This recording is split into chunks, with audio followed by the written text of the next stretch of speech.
Welcome to Tarlac. Andito tayo ngayon sa salon ng kaibigan ko, si An-An. Ayun, Youthful Beauty Salon. So, nandito tayo sa Tarlac. At pati yan may nakalagay ng mga presyo. Mababa lang pala ang presyo dito, ha. Nasa labas pa tayo, guys, no?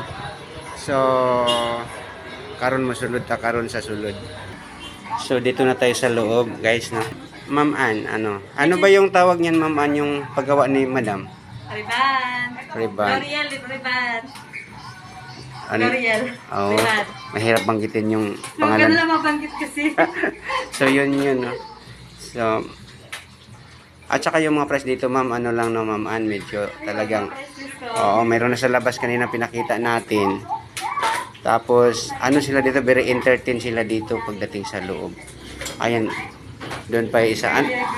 Yung sa iba, ma'am, ganun din yun. Anong klase nyo, ma'am? Ayan. Brazilian. Oh, Ito, yeah. Botox. Dito meron pa sa likod ni ma'am, ano yung pangalan yan, ma'am? Botox, sir. Botox. So, wala akong alam dyan sa mga ganyan, pero yun na, narinig nyo naman. So, yun ang mga kababaihan na talagang mahilig magpaganda, magpasiksi, of course, para hindi maiwanan. Yung parang komportable po lahat sa lakad, kahit papasok sa trabaho, sa work, of course, kailangan talaga yun. No? Kasama sa buhay yan, yung magpapaganda. Para naman sa mga sweet honey nila lalaki, huwag natin pigilan yung ating mga darling na magpa-beauty. Kasi para naman yan sa inyo din yan, eh. So, yung mga gustong magpapagawa, ribano, at ano pa ba, madam, maliban sa riban, kuko mayroon na paglinis, no? Foot spa, manicure, pedicure, gel. Ayun, meron pala, kumplito pala pagka dito, no? So, pasyal na lang kayo dito sa location natin dito is nasa Tarlac tayo, Tarlac.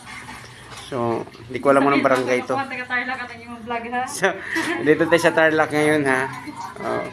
So, ayun.